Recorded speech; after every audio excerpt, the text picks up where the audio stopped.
तो फ्रेंड्स, कैसे हैं आप लोग? Welcome back to our YouTube channel के प्रोसेस टेक्नोलॉजी। एंड तो फ्रेंड्स, आज के इस वीडियो में हम बात करेंगे आरएफपी की, रिक्वेस्ट फॉर प्रपोजल। एंड ये आरएफपी आपने बहुत बार सुनी होगी कि आरएफपी फ्लोट हुई है, आरएफपी रिलीज हुई है। किसी प्रोजेक्ट को समझना है तो उसकी आरएफपी पढ़ लो। तो बेसिकली आरएफपी होती क्या है, क्यों इसकी रिक्वायरमेंट रहती है और कैसे लिखी जाती है, ये बहुत इंपॉर्टेंट टॉपिक है प्रोजेक्ट इम्प्लीमेंटेशन के पॉइंट ऑफ व्यू से।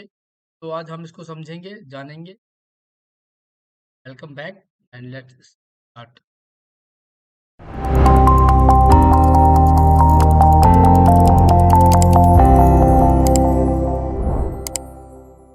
तो फ्रेंड्स, मैं इसमें ये हो सकता है ये वीडियो थोड़ी सी लंबी बने। तो फ्रेंड, अगर मैं आरएफपी की वैसे बात करूं कि आरएफपी क्या होती है, क्यों होती है, तो जैसे हमने पहले भी बात की है कि जो मेरी आरएफपी का जो मेन पर्पज है वो है, जैसे नाम से पता लग रहा है, request for proposal. Request for proposal. Proposal means अगर कि हम क्लाइंट और ऑर्गेनाइजेशन एक रिक्वेस्ट कर रहा है अपने सॉल्यूशन को इम्प्लीमेंट करने के लिए एक प्रपोजल की। उसको एक सॉल्यूशन चाहिए, उसको एक सर्विस है या सॉल्यूशन उसको इम्प्लीमेंट करनी है, but he don't know how to implement it.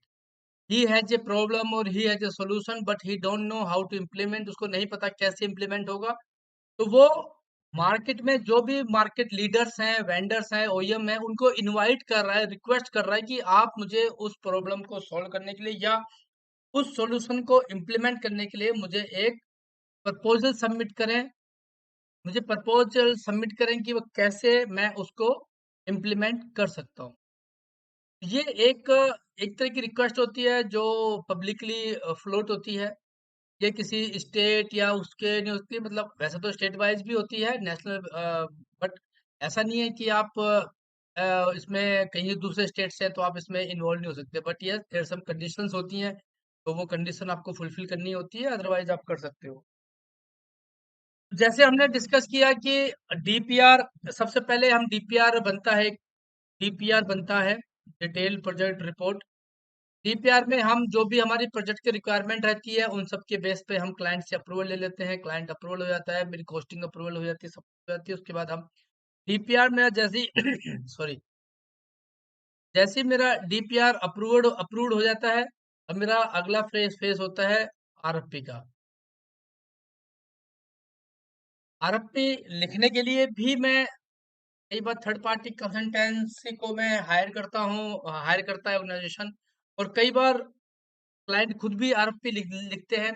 But generally cases में जो गवर्नमेंट ऑर्गेनाइजेशन होती है वो ज़्यादातर थर्ड पार्टी कंसल्टेंसी को ये काम देती है, बिकॉज दे आर एक्सपर्ट कि वो आरएफपी कैसे लिखनी है, क्या लिखना है, कैसे उस पे अंदर, क्योंकि उसके बाद भी काफ़ी फॉलोअप भी करना पड़ता है। तो ये सब चीज़ें क्लाइंट के लिए थोड़ा सा मुश्किल हो जाता है कई बार। तो जैसे हमने बात की, what is RFP. RFP is a request of proposal, जिसमें क्लाइंट अपने आप, क्लाइंट कस्टमर, वेंडर्स को, क्लाइंट और कॉन्ट्रैक्टर को, सप्लायर्स को इनवाइट करता है उसके सॉल्यूशन को प्रपोजल सबमिट करने के लिए।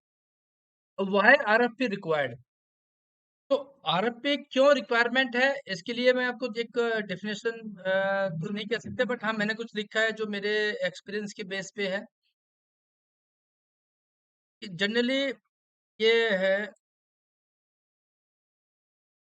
मैं अगर इसको यहाँ पर आपको पढ़ के बताऊं मैंने क्या लिखा है यहाँ पर, आपको मैं थोड़ा सा इसको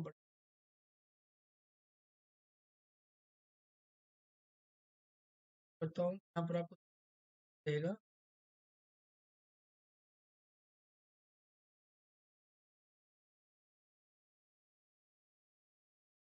तो इसमें लिखा है, generally RFP issued if customer know the issue और requirement but don't sure how to resolve the solution, how to solve the solution और how to implement the solution.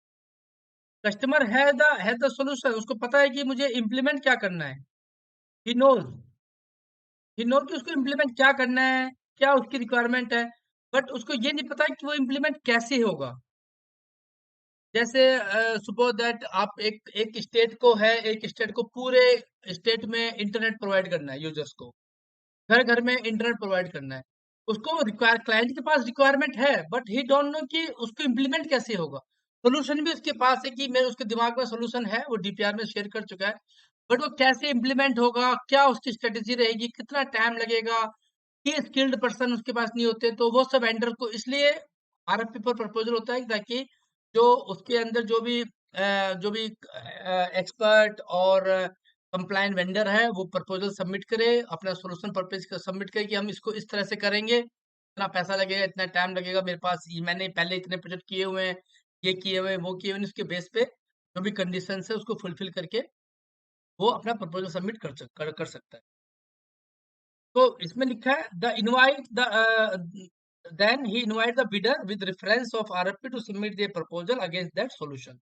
The motive of the RFP is identify the supplier or SI means supply service indicator who can have sufficient related experience, skill set, manpower to complete the project on time with quality. तो ये RFP का main purpose होता है। RFP एक RFP भी again DPR के बाद RFP is one of the major important document जो कि जो प्रोजेक्ट का बाइबल है। आरएफपी के बेस पे ही फाइनल सॉल्यूशन डिसाइड होता है, आरएफपी के बेस पे ही फाइनल बीओक्यू डिसाइड होता है, आरएफपी के बेस पे ही फाइनल एसआई इम्प्लीमेंटर और सब कुछ उसी के बेस पे ही डिसाइड होता है। तो आरएफपी जब जब भी कोई वेंडर सप्लायर कॉन्ट्रैक्टर आरएफपी में प्रपोजल सबमिट करता है तो वो आरएफ उसको उसकी सबसे इम्पोर्टेंट थिंग है कि वेंडर कॉन्ट्रैक्टर सप्लायर आरएफपी की एक एक लाइन, एक एक कंडीशन, एक एक रिक्वायरमेंट को ध्यान से पढ़े, समझे, कोई डाउट है तो क्लाइंट से क्यूरी कर सकता है। That is called prebid query, in query, prebid discussion. तो क्योंकि एजम्पशन पे अगर आरएफपी पे आप उसने पढ़ी, उसको कुछ समझ में नहीं आया, उसने क्लाइंट ने वेंडर ने एज्यूम कर लिया कि इसका मतलब ये होगा, ये तो हम कर सकते हैं या तो हम कर देंगे, और बाद में वो नहीं फुलफिल हो पाया तो ये वेंडर के लिए फ्री ऑफ कॉस्ट सप्लाई होगा, ये कॉस्ट का बहुत बड़ा उसको उसको रिस्क है। तो उसका उसके बजटिंग में, उसके नेट प्रॉफिट में या उसके मार्जिन में से वो चीज उसको इम्पैक्ट करे। तो जब भी आरएफपी लिखो, जब भी आरएफपी पढ़ो, जब भी प्रपोजल सबमिट करो, आरएफपी एक एक लाइन हमें बड़ी क्लियरली पढ़नी चाहिए, समझनी चाहिए, और उसके बाद हमें उसका सॉल्यूशन, उसका प्रपोजल हमें सबमिट करना चाहिए। That is very much important. क्योंकि आरएफपी क्या होती है, जब क्लाइंट ऑर्गेनाइजेशन या गवर्नमेंट का सेक्टर जब भी आरएफपी लिखते हैं, वो काफी आरएफपी काफी मतलब ओपन होती है, काफी ओपन एंडेड होती हैं, उसमें उसमें कुछ बहुत कुछ ज्यादा, कई बार काफी कुछ क्लियर क्लियर नहीं होता है। काफी काफी आरएफपी होती है, वेरी क्लियर होती है, स्ट्रेट फॉरवर्ड होती है, क्लियरली मेंशन होता है। कई आरएफपी स्ट्रेट फॉरवर्ड नहीं होती है, काफी स्टेटमेंट ऐसी होती है जिसके क्लाइंट अपने अपने हिसाब से मतलब निकालता है बाद में जाके। तो डोंट एज्यूम कि अगर वो बोलता है कि आपको कि ये हार्डवेयर क्लाइंट को रिक्वायरमेंट के हिसाब से देने पड़ेंगे, तो रिक्वायरमेंट के हिसाब से देने पड़ेंगे इसका मतलब वेंडर के साथ वेंडर ये एज्यूम कर सकता है कि जो भी मेरा सोल्यूशन है मैं एक बार बीओक्यू में दे दूंगा, और क्लाइंट अपने बाद में ये एज्यूम कर सकता है जी मैंने मुझे एक तो जी इसके लगाने के लिए मुझे आप फर्नीचर भी दो। वो कहेंगे फर्नीचर लिखा नहीं, कहते मैंने तो लिखा है कि एज पर रिक्वायरमेंट, तो फर्नीचर मेरा रिक्वायरमेंट है। तो इस तरह की पूरी क्लियरिटी प्री बिड क्यूरी में, बिड बिड सबमिट करने से पहले वेंडर को, कॉन्ट्रैक्टर और सप्लायर को क्लियर कर लेनी चाहिए कि एक्चुअल रिक्वायरमेंट क्या है, क्या क्या मुझे सबमिट करना है, क्या मेरा स्कोप है। ये बहुत इंपॉर्टेंट है, अदरवाइज बाद में फिर बहुत दिक्कत होती है, और बाद में फिर बहुत क्लाइंट को, वेंडर को फेस करना पड़ता है। That is equally for client and vendor, for both. तो it's very very much clear that RFP should be clearly understandable and explain to each other. Now, how to write RFP? देखिए, जब भी हम RFP लिख रहे हैं, तो ये वेंडर की रिस्पॉन्सिबिलिटी नहीं है कि वो RFP को पढ़े और इसकी इंफॉर्मेशन ढंग से समझे। ऑर्गेनाइजेशन और जो RFP फ्लोट कर रहे हैं उनकी भी उतनी ही रिस्पॉन्सिबिलिटी है कि जो भी RFP है उस पर जो भी इंफॉर्मेशन है वो क्लियरली मेंशन करे। तो यहाँ पर ये कुछ इंफॉर्मेशन है, जो कुछ पॉइंट है जो हमें मैं ये कहूँगा कि जैसे समझनी चाहिए हमें उस टाइम पे कि भाई कितनी हमारा क्या रिक्वायरमेंट रहेगी, क्या मेरा मुझे चीजें उसमें चाहिए, क्या नहीं चाहिए। ये बहुत इंपॉर्टेंट है कि अदरवाइज ना बाद में जाके बहुत प्रॉब्लम होती है। तो मैं अगर यहाँ पर बात करता हूँ कि भाई मुझे कैसे इसको लिखना है, क्या मुझे करना है, तो ये मेरे कुछ की पॉइंट है, मैं आपको यहाँ पर डिस्कस करता हूँ। सबसे पहली बात है invitation the bidder important dates. सबसे पहले डेट्स को मेंशन करना बहुत जरूरी है कि मेरा मुझे कब तक क्लाइंट की क्यूरी वेंडर मुझे कब तक अपनी क्यूरी शेयर कर सकता है, सबमिट कर सकता है, प्री बिड कब तक सबमिट कर सकता है, प्री बिड का रिस्पॉन्स कब तक करेगा, और फाइनली मुझे आरएफपी का प्रपोजल कब तक सबमिट करने की date, time, location, address, everything should be very much clear कि क्लाइंट की वेंडर को कब तक, कितने बजे तक, कहां पर, कैसे अपना प्रपोजल सबमिट करना है। और उसके जैसे सपोज दैट हमने एक आरएफपी निकाली, हमने बोल दिया कि 30 सपोज दैट अप्रैल है या मई है, तो 30 अप्रैल 2000 एक्स एक्स ईयर तक, 2023 तक आपको ये प्रपोजल अपना सबमिट करना है शाम को 5 बजे तक। अगर कोई 5:30 बजे आता है तो that proposal will be not accepted. तो ये चीज वेरी मच क्लियर है, हमें बहुत क्लियर होनी चाहिए कि हम क्या इंपॉर्टेंट डेट्स हमारे लिए उसमें है। उसके बाद जो आती है वो आता है एलिजिबिलिटी क्राइटेरिया कि जो वेंडर है वो एलिजिबल है कि नहीं है। एलिजिबिलिटी में क्लाइंट के हिसाब से, प्रोजेक्ट की रिक्वायरमेंट के हिसाब से एलिजिबिलिटी क्राइटेरिया क्लाइंट मेंशन कर सकता है। जैसे उसको इतने साल का, वेंडर को कितने साल का एक्सपीरियंस होना चाहिए, वेंडर ने कितने project same type of project client vendor ने एग्जीक्यूट किए हैं, कितना उसका टर्नओवर है, कितने बड़े बड़े प्रोजेक्ट थे, उन वो प्रोजेक्ट का कॉस्टिंग क्या थी, कितना उसका सक्सेस रेट रहा है। ये सब चीजें उसकी एलिजिबिलिटी क्राइटेरिया में आता है। ये चीजें बड़ी इंपॉर्टेंट होती हैं क्योंकि जब अगर एक लाइन भी कहीं पे बाद में मिसमैच होती है तो प्रॉब्लम हो सकती है। ये चीजें ध्यान में रखनी चाहिए आरएफपी लिखते समय भी और आरएफपी का रिस्पॉन्स करते समय। प्रोजेक्ट प्रोफाइल, हमें प्रोजेक्ट की पूरी प्रोफाइल के बारे में समझना चाहिए कि प्रोफाइल प्रोजेक्ट क्या है, क्या नहीं है, क्या रिक्वायरमेंट है, कहाँ करने वाले हैं, कैसे करने वाले हैं। Everything should B clear. ऐसा ना हो कि बाद में वेंडर को समझ ही नहीं आ रहा कि जी आपने तो लिखा था मुझे डाटा सेंटर बनाना है, और आप तो जी मेरे से आपने खाली डीसी लिखा था, यहाँ तो डीआर भी इम्प्लीमेंट करवा रहे हो आप, या सर्वर भी इम्प्लीमेंट करवा रहे हो, या नॉन इंफ्रा भी करवा रहे हो। तो ये सब प्रोजेक्ट प्रोफाइल क्लियर होनी चाहिए। उससे भी बड़ी चीज है, जो सबसे इंपॉर्टेंट चीज है, वो है scope of work and deliverables.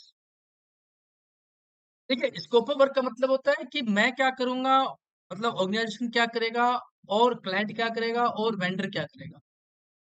इसमें वेंडर को सबसे पहले समझना पड़ेगा कि उसका स्कोप क्या है। सपोज दैट मैं यहाँ पर बात कर रहा हूँ, उसको डीसी डीसी इम्प्लीमेंट करना है, तो डीसी में उसको हार्डवेयर देना है, नहीं देना है, पावर कौन देगा, यूटिलिटी कौन देगा, सिक्योरिटी कौन देगा, सर्विलांस है, फ्लोर का है, रैक्स है, ये सब चीजें कौन देगा, एसी है, मेंटेनेंस है, ये सब चीजें क्लाइंट की तरफ से होंगी या वेंडर को देना है। ये scope should be very much clear. इसका प्रॉपर एक रैसी रैसी चार्ट होना चाहिए जिसपे क्लियरली पता लगे कि भाई कौन किसकी क्या रिस्पॉन्सिबिलिटी है, क्या अकाउंटेबिलिटी है, कौन किसकी इन्फॉर्मेशन करना है।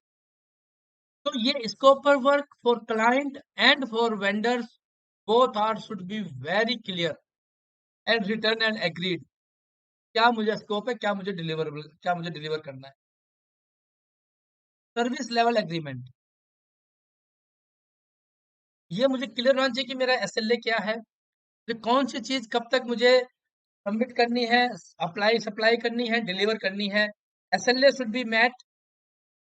कितना परसेंट मुझे एसएलए पे कितनी पेनल्टी रहेगी अगर मेरा डेविएशन होता है, तो अगर मेरा प्रोजेक्ट डिले होता है तो मुझे कितना पेनल्टी लग जाएगी, क्या होगा, ये SLA should be very much agreement होना चाहिए, और टाइमलाइन के साथ काम होना चाहिए। Instruction to the bidder, bidder के लिए जो भी इंस्ट्रक्शन हमें रखी है क्लियर होनी चाहिए कि बिडर बिडर को क्या करना है, क्या नहीं करना, क्या उसके क्राइटेरिया है, कहाँ आना है, कैसे करना है, क्या क्या उसके साथ स्किल सेट होनी चाहिए, कितनी बड़ी मैन पावर होनी चाहिए। सारी इंस्ट्रक्शन बिडर को क्लियरली हमें मेंशन करनी है, बिडर को उसको समझना भी है। जनरल कंडीशंस रहती हैं कॉन्ट्रैक्ट में, आरएफपी में। Format of response to tender, pre qualified and technical bid.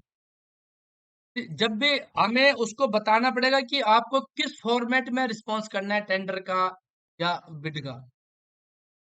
उसमें आपको उसमें आपकी क्वालिफिकेशन के बारे में जो भी टेक्निकल बिड है कि आपका सोल्यूशन क्या है, जो हमने ऊपर बैठा कि प्रोफाइल क्या है, एलिजिबिलिटी क्राइटेरिया क्या है, इंस्ट्रक्शन ऑफ बिडर की जो भी इंफॉर्मेशन मांगी गई है आरएफपी में, वो आप वो वेंडर को क्लियरली उसमें मेंशन करनी है।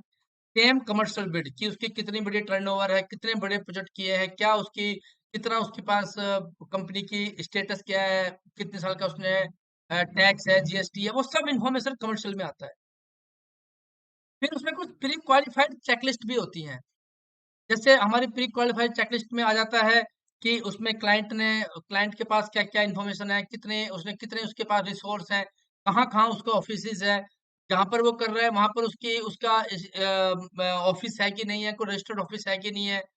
ये सब चीजें क्लियर उसमें आ जाती है। टेक्निकल रिक्वायरमेंट कि क्लाइंट के पास कितनी बड़ी टेक्निकल रिक्वायरमेंट को फुलफिल करने के लिए मैन पावर है, क्या नहीं है। देखिए ये सब चीजें जो होती है ना, ये बहुत इंपॉर्टेंट होती हैं।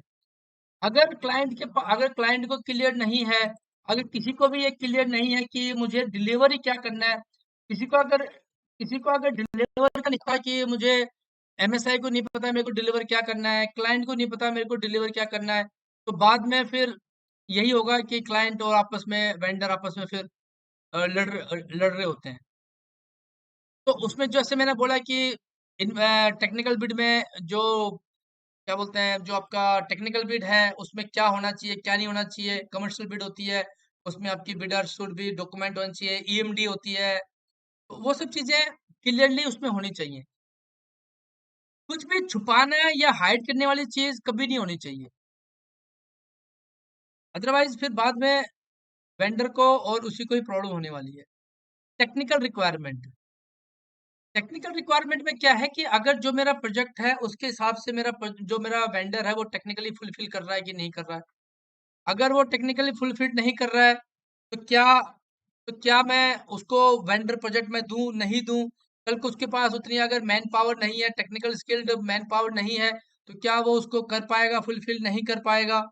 ये सब चीजें बहुत इंपॉर्टेंट होती हैं। तो उसको बताना पड़ेगा मेरे पास कितने L2 हैं, कितने L3 हैं, कितने मेरे पास सर्टिफाइड इंजीनियर हैं उस पर्टिकुलर सॉल्यूशन में। उसके बाद आती है टेंडर फीस। तो टेंडर फीस होती है, उसको भरनी पड़ती है। अर्नेस्ट मनी डिपॉजिट, ये सिक्योरिटी अमाउंट होती है जो कि क्लाइंट को भरनी, जो वेंडर को सबमिट करनी होती है कि अगर कुछ भी होता है तो उसका वो जब मतलब एक तरह के होल्ड कर ली जाती है उसकी अमाउंट, तो ताकि ये पता लगे कि मतलब बिडर को जो अर्नेस्ट मनी होती है वो अमाउंट मेंशन करनी होती है। उसके बाद ये date of publishing of train tender, उसमें डेट डेट लिखी जाती है कि हम कब इसको टेंडर को पब्लिश करेंगे। Pricing, tentative BOQ, suspension of work. Tentative और बीओक्यू उसमें मेंशन होता है कि मेरा क्या बीओक्यू रहेगा, कितना मुझे उसके अंदर बेसिकली मेरा हार्डवेयर यूज होने वाला है, क्या मैं प्रपोज कर रहा हूँ। तो उस चीज को लेके अगर अगर वेंडर को लगता है कि बीओक्यू में कुछ कमी है, कुछ और ऐड हो सकता है, तो वो उसमें ऐड कर सकता है, प्रपोज कर सकता है। वेंडर को लगता है कि नहीं ये तो क्लाइंट वेंडर स्पेसिफिक है, तो उसमें प्रपोज कर सकता है कि नहीं जी आप इसमें ये पॉइंट ऐड करो, ये पॉइंट डिलीट डिलीट कर। सस्पेंशन ऑफ वर्क, इसमें पूरा लिखा जाएगा कि कब किस केस में आपका जो वर्क है वो सस्पेंड हो सकता है, कॉन्ट्रैक्ट टर्मिनेट हो सकता है। जैसे अगर आपने टाइमली आपने अगर प्रोजेक्ट को डिलीवर नहीं किया, आपकी टेक्निकली आपकी फुलफिल नहीं हो रही है, आपने जो प्रपोजल में बिडिंग में जो लिखी है बाद में उसमें कोई डेविएशन आता है, या आप उस चीज को आप प्रोजेक्ट को डिलीवर नहीं कर पा रहे हो, कुछ भी इश्यू होता है, तो किस केस में आपका टर्मिनेशन आपके दे सकते हैं, उसका आपकी कितनी अमाउंट उसमें होल्ड की जाएगी या उसकी पेनल्टी आपको लगेगी। पेनल्टी इसी का ही पार्ट हो जाता है कि अगर मेरा प्रोजेक्ट को आप डिले करते हो, बीच में छोड़ के चले जाते हो या आप नहीं कर पाते हो, तो आपको पेनल्टी लगी जाएगी, कितना आपको, तो आप कैसे, how much penalty that vendor should be. Force majeure है, that is the one of the thing that अगर आपके प्रोजेक्ट में कुछ भी नेचुरल कुछ थिंग्स हो जाती है, जैसे आपका प्रोजेक्ट चल रहा है वहां पर कुछ अर्थक्वेक आ जाती है, कुछ ऐसा नेचुरल कुछ भी डिजास्टर हो जाता है, उस केस में जो भी नुकसान होगा उसका वेंडर को जो भी मुआवजा है, जो भी फुलफिल है, जो भी उसका फुलफिल होगा उसका उसको मिलेगा। तो ये सब चीज़ें कुछ बहुत हाई लेवल पॉइंट्स हैं जो हमने डिस्कस किए इसके अंदर। आरएफपी लिखते समय जो हमें ध्यान रखनी चाहिए, जो बहुत इंपॉर्टेंट है। अगर आरएफपी में हमने कुछ भी चीज़ क्लियरली नहीं लिखी है, तो फ्रेंड्स मैं बता रहा हूँ आपको, बहुत प्रॉब्लम हो जाएगी। दोनों साइड में, अगर आप कस्टमर हैं तब भी अगर आपने क्लियरली नहीं लिखी है, और अगर वो वेंडर हैं तब भी अगर आपने क्लियरली नहीं पढ़ी है। अगर आप चाहते हो कि मैं एक पूरा एक बड़ा वीडियो बनाऊं, एक एक चीज को डिस्क्राइब करूं, बताऊं मैं, तो मैं आपको उस चीज में बना दूंगा। मेरे पास मैं डॉक्यूमेंट आरएफपी, मैंने जो आरएफपी बनाई है आज तक, वो आपको एक कोई भी आपको मैं एक आरएफपी का रेफरेंस लेके आपको मैं समझा सकता हूँ।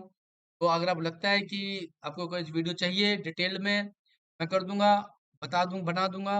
ऑल्सो आप मेरी ब्लॉग साइट पे भी जा सकते हैं, वहां पर भी मैंने बहुत डिटेल में एक्सप्लेन किया हुआ है आरएफपी को, तो आप वहां से भी पढ़ सकते हैं इसको। तो फ्रेंड्स आई होप कि आपको ये वीडियो अच्छी लगी होगी, इंफॉर्मेटिव लगी होगी, और आरएफपी के बारे में आपको नॉलेज मिली होगी। और अगर इसमें आपको और कोई वीडियो चाहिए किसी और टॉपिक पे, तो please let me know, I will prepare it. तो friends thanks, please like, share and subscribe my channel. Thanks for watching this video. Thank you, take care.